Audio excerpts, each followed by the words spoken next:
back to another unboxing at the Acoustic Shop. I am Jeremy, and we got John here.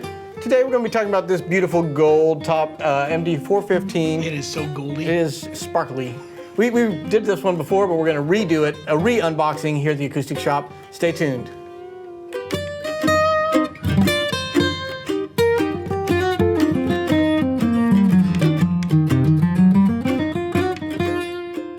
So like I said, we're going to be re-unboxing this one. We put it in a box, opened it back up, and we're going to talk about it again. This is the Eastman MD415-GD, which is for gold. But before we do that, we want to invite you to please like and subscribe down below so that you can see all these when they come out. That's We've got a whole bunch of new videos that are scheduled, so you want to be the first to know about it, and some things that people haven't seen before. We get the first.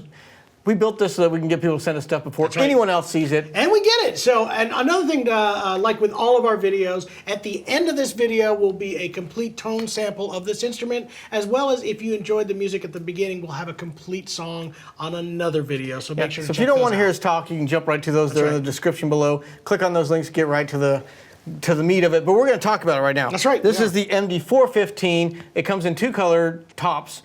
This is the GD, which is gold, and it comes in the black top, a BL, I believe. BK. That's right. For black top, which we talked about in that original video. My first. It's not, by the way, Burger King. BK. It is not BK, no. It is black top. One of my first mandolins was a flat iron black topped mandolin, and I remember Dan Tominski, one of his first mandolins was a black top one. So it is not uncommon to have not a natural wood color on the top of a mandolin. Actually, Gibson, way back, early Gibson. Tied into the 415 series is actually more akin to the original Gibson mandolins from the turn of the century, which were mahogany backed, like what this one is, as well as a black top. But when they decided to redo this and put an F-style out in the 415, they also added that color, which is the gold. You want to know what I think is really cool about this? I know you're going to get into specs, but my favorite part of this, we actually found out there is actual gold in this paint right So you could just melt this thing down, make yourself a bracelet. And what I always, when I see this, I think of my favorite character, Ernest T. Bass, when he got his gold tooth. Yeah. So it would shine while he's dancing. That's why I got this. If you were to have this mandolin, it would shine while you're dancing. Or performing, yes. It's no, it is a kind of a throwback to the gold top guitars of another era, but very cool looking. Like you mentioned earlier, the MD415, all the rest of the Eastman mandolins are going to be a maple back and sides, and that's pretty common in general for mandolins, is have maple back and sides.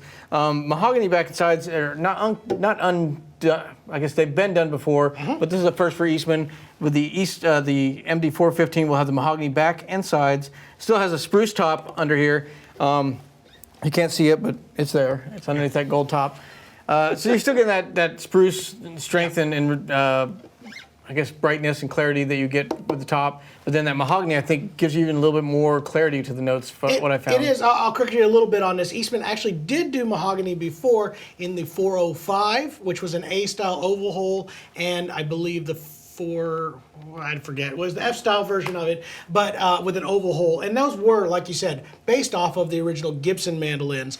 When they came out with the 15 series, though, that did change everything and put that, and it is less common, but it actually has been kind of a cool payoff because you've noticed this as well as I, that these mandolins come out a little bit warmer, and I've found, on the sales floor, for most people that have played both the black and the gold top version of this, it has been very popular in that it's a lot of bang for your buck. It is an under $1,000 instrument, and it is able to kind of compete with those richer, fuller sounding mandolins. So it actually gives you a little bit of an advantage with that mahogany back and sides. Yeah, I think a lot of the maple, as it opens up a little bit, you'll get a little bit more of that warmth, but out of the box you seem to have that kind of straight away. It's still an all hand carved instrument, so the hand carved top and back on this, just like all the Eastman models out there.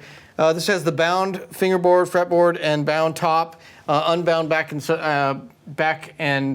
headstock. So a little bit in between, like the 515 and the 815. So I guess obviously the 415 being right below that 5. Still going to have a nitrocellulose gloss finish on it. And a hard shell case. Hard shell case. These are the upgraded tuners from the 300 series. So you're getting that and the cast tailpiece on this. So like I said, bang for your buck, great option out there. Some people may not be going for the gold look. You may have a little bit more of a reserved on-stage presence.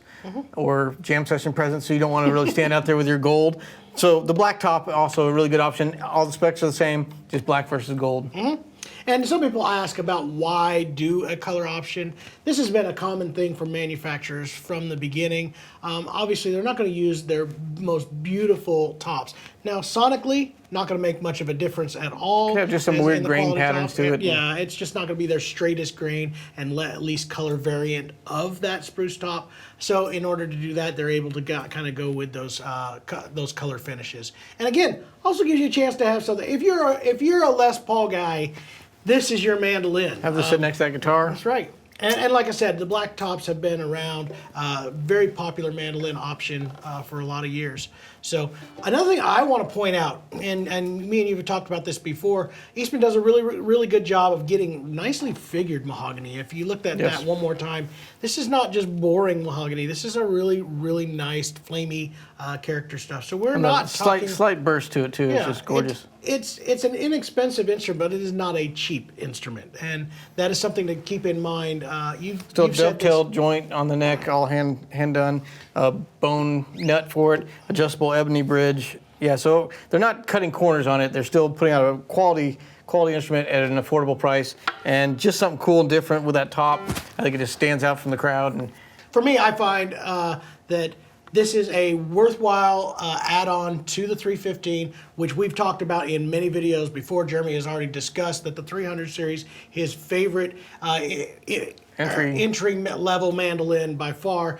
I do find this to be quite a bit of an upgrade for not that much more money. You do get the hard shell case, which is worth it there, the upgraded tuners, and the full nitro finish. So you're getting quite a bit more, and if you're looking for a step up that doesn't have to put you all the way up to that 515 or further level, this is definitely one you should check out.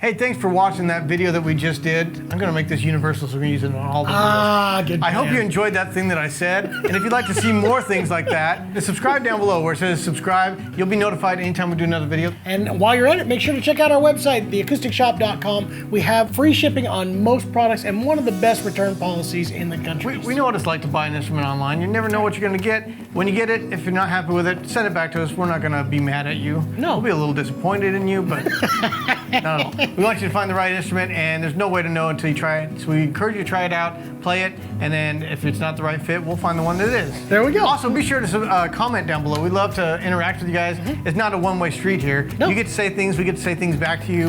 If we say mean things, we're gonna say mean things back. So We may or may not do that. Anyway, we thank you guys for watching, and we will see you next time.